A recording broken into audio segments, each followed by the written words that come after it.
Assalamualaikum warahmatullahi wabarakatuh. Perkenalkan, nama saya Norman Setiadi dari SMA Negeri 1 Caringin. Saya mengajar mata pelajaran Sejarah Indonesia kelas 12 semester 1. Tema materi untuk hari ini yaitu perjuangan menghadapi ancaman disintegrasi bangsa.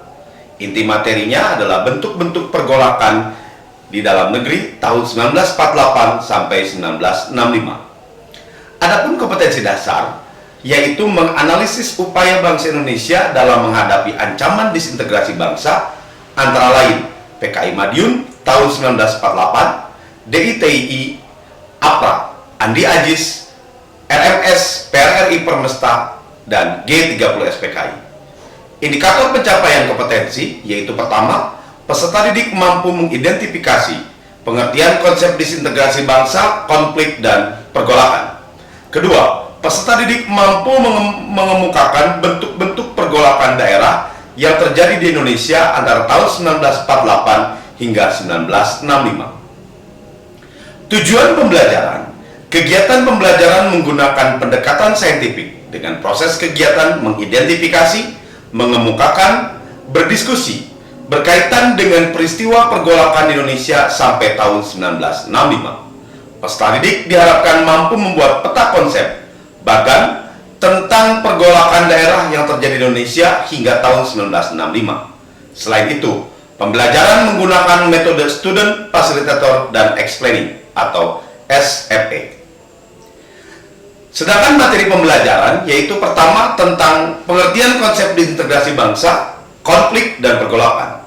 Yang kedua yaitu bentuk-bentuk pergolakan di dalam negeri tahun 1948 sampai 1965 yang di dalamnya terdiri dari konflik dan pergolakan yang berkaitan dengan ideologi, 2. Konflik dan pergolakan yang berkaitan dengan kepentingan, 3. Konflik dan pergolakan yang berkaitan dengan sistem pemerintahan.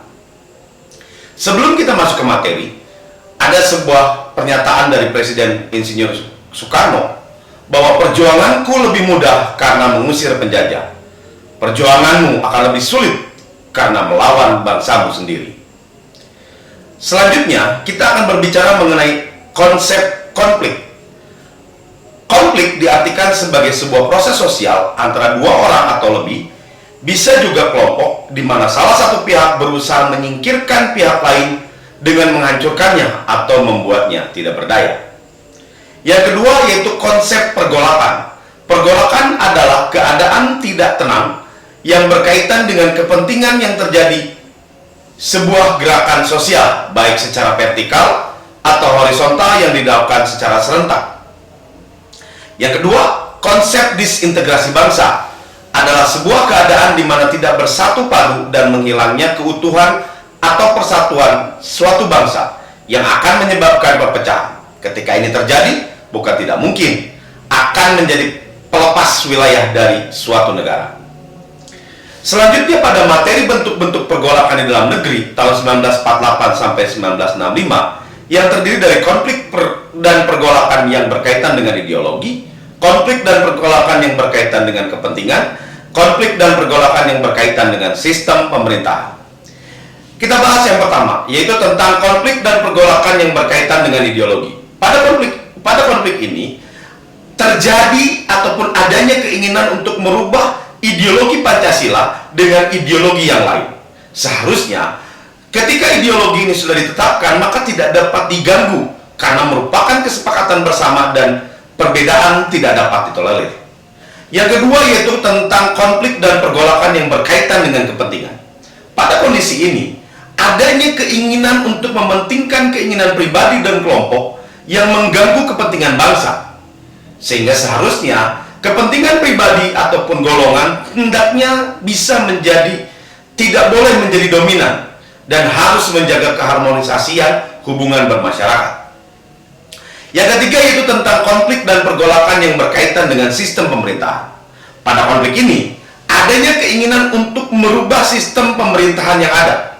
Sehingga seharusnya sistem pemerintahan yang ada itu harus mampu untuk menyatukan dan menampung aspirasi maupun pendapat yang berbeda. Nah, bentuk-bentuk pergolakan daerah di Indonesia yang terjadi tahun 1948 itu dimulai dengan PKI Madiun pada tahun 1948, Lalu ada DITI pada tahun 1949. Pada tahun 1950 itu ada pemberontakan APRA, Andi Ajis, dan RMS. Lalu selanjutnya juga ada pemberontakan PRRI Permesta, dan yang terakhir adalah pemberontakan G30 SPKI pada tahun 1965. Demikian materi yang ingin saya sampaikan. Terima kasih dengan mengucapkan Assalamualaikum warahmatullahi wabarakatuh.